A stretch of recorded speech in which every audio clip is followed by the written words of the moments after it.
Our guest this week is Jerry Grubb, the owner of We Discover Childcare and Learning Center. Jerry, welcome to the show. Thank you for having me today, Mike. So you're an active SBAM member, a small business owner. You were in Lansing this week to talk to a Senate committee about an issue that's important to your industry. Tell our listeners more about that. Well, I think it's important to my industry, but as well as it could be potentially important to every other industry. The committee was on the Family and Human Services Committee, chaired by Senator Jensen. Also, Senator Hardiman was there, as well as Senator Gilda Jacobs. They were reporting out bills, Senate bills number 1173 and Senate bill 1179, both of them that deal with the forced unionization of currently home child care providers. In other words, somebody who's got a child care license from the state of Michigan for providing child care. They provide child care in their home. Many of them have no employees. There are some, of course, that do have employees. They have been, through supposedly a mailing, elected to be in a union. And none of them know anything about having gotten a postcard, a letter, or anything else. Many of them do not. There's over 40,000 in the state of Michigan. They didn't believe that they had gotten any. So at any rate, they were being forced into a union because they received payments from Health and Human Services, or FIA payment, DHS payment, for subsidizing care for poor families, for instance.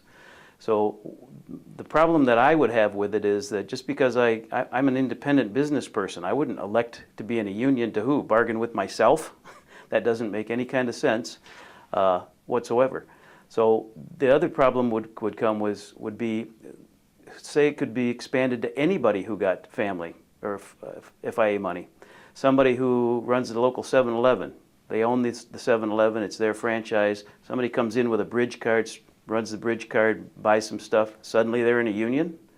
What about doctors in private practice who get Medicaid or FIA payments? Are they suddenly in a union without ever having a say about it? Ambulance providers, nurse practitioners, could be everybody. That does not seem like that would send a very good message to anybody outside the state or thinking of starting a business in the state to provide jobs, that, hey, I'm not taking any money from the state of Michigan, so I'm not going to go do business there. I'll be forced into a union. That doesn't seem very good to me.